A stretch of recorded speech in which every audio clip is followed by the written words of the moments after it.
सातारा जिल्ह्यातील कराड तालुक्यात वसलेले पालगाव हे प्रसिद्ध आहे श्री क्षेत्र खंडोबा देवस्थानासाठी। महाराष्ट्रासह कर्नाटक, तेलंगणा आणि आंध्र प्रदेशातील लाखो भाविकांचे कुलदैवत आहे। असे सांगितले जाते की भक्त पालाईच्या इच्छेसाठी देवानी आपला विवाह पालगावात करण्याचे ठरवले आणि म्हणूनच दरवर्षी ही यात्रा पौष शुक्ल त्रयोदशीला भरते।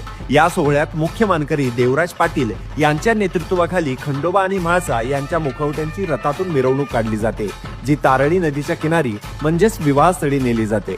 सूर्य आणि चंद्र यांच्या साक्षीने गोरख मुहूर्तावर हा विवाह संपन्न होतो।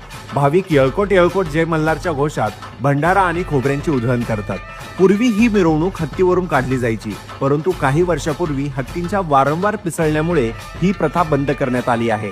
यात्रेच्या निमित्ताने विविध धार्मिक विधी, पूजा आणि अभिषेक पार पाडले जातात। यात्रेचे मुख्य आकर्षण म्हणजे पालखी सोहळा, ज्यामध्ये खंडोबा महाराजांची पालखी मोठ्या उत्साहाने आणि भक्तिभावाने गावभर फिरवली जाते। तुम्ही कधी